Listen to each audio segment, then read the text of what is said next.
एक सरकारी स्कूल में बच्चे पढ़ाई कर रहे थे। धीमी धीमी बारिश की बूंदें जमीन को भिगो रही थीं। तभी स्कूल परिसर में एक एसडीएम की गाड़ी सायरन बजाती हुई आकर रुकी। सायरन की आवाज सुनकर स्कूल का सारा स्टाफ और बच्चे हैरान रह गए। सभी के मन में एक ही सवाल था कि इतने बड़े अधिकारी अचानक इस छोटे से सरकारी स्कूल में क्यों आए हैं। आइए पूरी सच्चाई जानने के लिए देखते हैं। गाड़ी से एसडीएम उतरे और सीधे प्रिंसिपल के ऑफिस की ओर बढ़ गए। ऑफिस पहुंचते ही उन्होंने एक टीचर के बारे में पूछताछ शुरू की जिनका नाम रानी था। एसडीएम साहब के सवाल सुनकर प्रिंसिपल भी चौंक गए। उन्होंने साहस जुटाकर पूछ ही लिया, सर आप रानी मैडम के बारे में इतनी जानकारी क्यों ले रहे हैं? उनसे आपका क्या काम है? एसडीएम ने हल्की मुस्कान के साथ जवाब दिया, मुझे उनके कुछ पैसे लौटाने हैं, इसलिए मैं उनके बारे में जानकारी कर रहा हूँ। प्रिंसिपल ने बताया, वो तो यहाँ से काफी समय पहले ही रिटायर होकर जा चुकी हैं। अब वो यहाँ पढ़ाने के लिए नहीं आती, लेकिन मैं आपको उनका एड्रेस निकाल कर दे देता हूँ। आप उनसे घर जाकर मुलाकात कर सकते हैं। इसके बाद एसडीएम साहब कहते हैं, ठीक है, आप जल्दी से उनका एड्रेस मुझे दे दीजिए।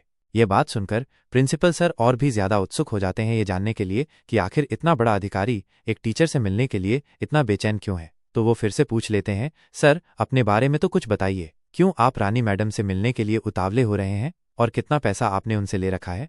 इसके बाद एसडीएम साहब एक कुर्सी पर बैठ जाते हैं और अपनी कहानी प्रिंसिपल सर को बताने लगते हैं। वो बताते हैं, सर कुछ साल पहले मैं भी इसी स्कूल में पढ़ा करता था। एक दिन क्लास में रानी मैडम ने सभी छात्रों से एक सवाल पूछा कि अगर तुम सभी को 100 रुपए मिल जाएं तो तुम उन 100 रुपए का क्या करोगे? इस सवाल के जवाब में सभी ने अपनी अपनी तरह से जवाब दिए। कुछ छात्रों ने कहा कि वे उन पैसों से चॉकलेट खाएंगे, तो कुछ ने कहा कि झूला झूलेंगे। कोई वीडियो गेम खरीदना चाहता था तो कोई खिलौने। जब मेरी बारी आई तो मैंने कहा, मैम मैं तो अपनी माँ के लिए उनकी आंखों का चश्मा बनवाऊंगा, क्योंकि जब वो दूसरों के कपड़ों की सिलाई करती हैं तो आंखें कमजोर होने के कारण उन्हें कम दिखाई देता है। अक्सर उनके हाथ में सुई चुभ जाती है। यह सुनने के बाद रानी मैडम अपनी कुर्सी छोड़कर मेरे पास आईं और मुझसे पूछा, बेटा ऐसा क्यों? तुम्हारी माँ की आंखों के लिए चश्मा तो तुम्हारे पिताजी भी बनवा सकते हैं। तुम उन पैसों से अपने लिए कोई खिलौना या अपनी पसंद की चीज क्यों नहीं खरीदते? इसके बाद वह लड़का जो अब एसडीएम बन चुका था कहता है, मैम पिताजी की मृत्यु तो बचपन में ही हो गई थी। उनके गुजरने के बाद मेरी माँ ने ही मेरा पालन पोषण किया और मुझे पढ़ाया लिखाया। वो दूसरों के घरों में काम करके और कपड़ों की सिलाई करके मेरा खर्चा पूरा करती थी। उनकी आंखें अब कमजोर हो चुकी थीं। अगर उनकी आंखों के लिए चश्मा बन जाता तो सुई में धागा डालते वक्त सुई उनके हाथों में नहीं चुभती। इन बातों को सुनकर रानी मैडम बहुत ही भावुक हो गईं। बड़े प्यार से उस बच्चे को गले लगाते हुए बोली, बेटा जो जवाब आज तुमने दिया है उससे पता चलता है कि तुम अपनी माँ से कितना प्यार करते हो, और जहां तक मेरा अनुमान है तुम अपनी जिंदगी में एक बहुत बड़े इंसान बनोगे। उसके बाद रानी मैडम ने बच्चे को 100 रुपए देते हुए कहा, बेटा ये 100 रुपए तो मैं तुम्हें अपने वादे के अनुसार दे रही हूँ, और ये 100 रुपए जो मैं तुम्हें एक्स्ट्रा दे रही हूँ इन्हें भी अपने पास रखो। जब तुम्हारे पास पैसे हो जाएं तो मुझे लौटा देना। इसके बाद एसडीएम साहब बताते हैं, उस दिन के बाद रानी मैडम ने मेरी कई बार मदद की। स्कूल में जब फ्री की ड्रेस मिलती थी तो वो सुनिश्चित करती थीं कि मुझे मिली कि नहीं। उन्होंने मुझे पढ़ने के लिए फ्री की किताबें दिलवाईं। कई बार तो मेरे लिए पहनने के लिए जूते भी खरीद दिए। उनका मुझ पर बहुत एहसान है। मेरी कामयाबी के पीछे उनका बहुत बड़ा योगदान है, और इसी वजह से मैं आज उनसे मिलने आया हूँ, उनके पैसों को लौटाने के लिए आया हूँ। यह सुनकर प्रिंसिपल भी भावुक हो गए। उधर एसडीएम साहब अपनी कहानी सुनाते सुनाते खुद भी रोने लगे। इसके बाद प्रिंसिपल सर स्कूल के पुराने रजिस्टर में से रानी मैडम का एड्रेस निकालकर एसडीएम साहब को दे देते हैं। उसके बाद एसडीएम साहब अपनी सरकारी गाड़ी में बैठकर दिए गए एड्रेस पर जाने लगते हैं। थोड़ी देर का सफर तय करने के बाद वे उस एड्रेस पर पहुंच जाते हैं। वहां जाकर पता चलता है कि वे तो यहां से अपना घर बेचकर किसी दूसरे शहर में शिफ्ट हो गई हैं। आस पड़ोस वालों से जानकारी ली तो उनका वर्तमान एड्रेस भी मिल जाता है। इसके बाद एसडीएम साहब उस शहर के लिए निकल जाते हैं। थोड़ी देर के बाद वे उस शहर में भी पहुंच जाते हैं और बताए गए एड्रेस के मुताबिक एक घर का दरवाजा खटखटाते हैं। अंदर से एक लड़का बाहर आकर बोलता है, जी बताइए आपको किससे मिलना था? एसडीएम साहब कहते हैं, मुझे रानी मैडम से मुलाकात करनी थी। क्या रानी मैडम का घर यही है? ये सुनकर रानी मैडम का बेटा हैरान रह जाता है। वो सोचने लगता है कि आखिर इन्हें माँ से ऐसा क्या काम है, क्योंकि रानी मैडम का बेटा बिल्कुल भी अच्छे स्वभाव का नहीं था। उसने अपनी माँ को घर से निकालकर एक वृद्धाश्रम में छोड़ दिया था। वो खुद अपनी पत्नी और बच्चों के साथ इस घर में रहता था, लेकिन अपनी माँ को एक वृद्धाश्रम में छोड़ रखा था। करीब 4 सालों से वो अपनी माँ से मिला भी नहीं था। उसे कोई खबर नहीं थी कि माँ अब कैसी हैं, जिंदा भी हैं या नहीं। वो पूछता है, आपको माँ जी से क्यों मिलना है, क्या काम है? एसडीएम साहब कहते हैं, मुझे उनके कुछ रुपए लौटाने हैं और इसी सिलसिले में मैं उनसे मिलना चाहता हूँ। पैसों की बात सुनकर उसके दिल में लालच आ जाता है। वो कहता है, जो कुछ भी पैसे हैं आप मुझे दे दीजिए, मैं उन्हें दे दूंगा, मैं उनका इकलौता बेटा हूँ। लेकिन एसडीएम साहब उसकी कोई बात नहीं सुनते और जिद करते हैं, मुझे सच सच बताओ वे फिलहाल रहती कहाँ हैं।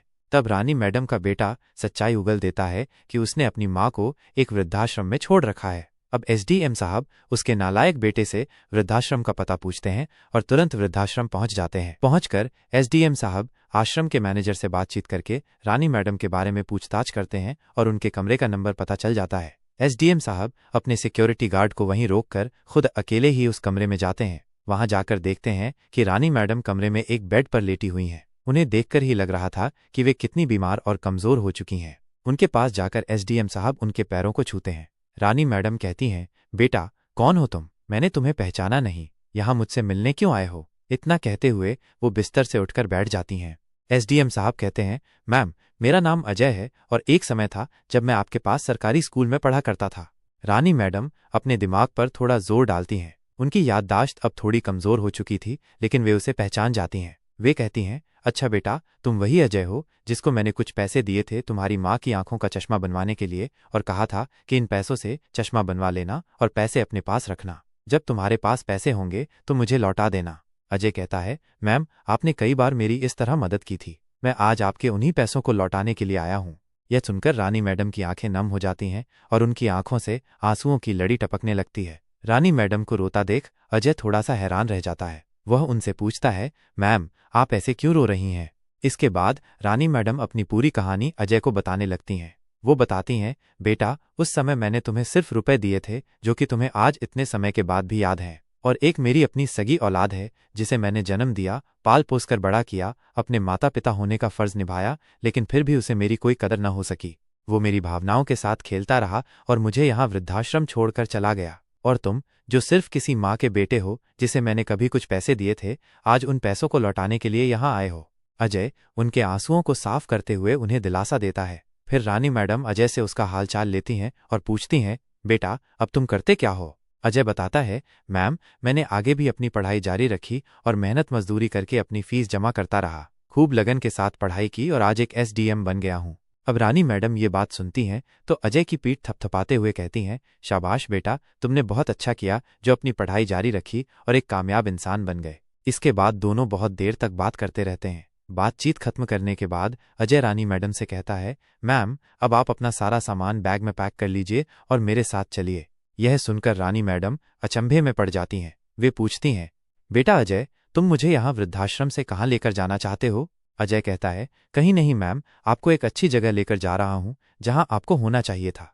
इसके बाद अजय वृद्धाश्रम के मैनेजर से बात करके रानी मैडम को वहां से लेकर अपनी गाड़ी में बैठा लेता है और सीधा अपने घर की ओर चल देता है। अजय का एक बहुत बड़ा घर होता है जहां उसकी माँ, पत्नी और 2 छोटे बच्चे रहते हैं।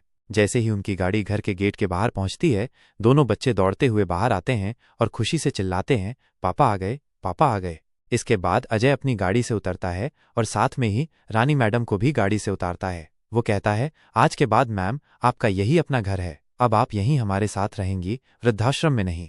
यह सुनकर रानी मैडम हैरान रह जाती हैं और भावुक होकर रोने लगती हैं। एक बार फिर उनकी आंखों से आंसुओं की लड़ी बहने लगती है। तब अजय उन्हें अपने गले से लगा लेता है और चुप कराता है। अंत में ऐसी ही वीडियो के लिए चैनल को सब्सक्राइब करें। दोस्तों अगर आपको ये वीडियो पसंद आया है तो कृपया इसे लाइक करें और हमारे चैनल को सब्सक्राइब करें। हम आपके लिए ऐसे ही और वीडियो लाते रहेंगे।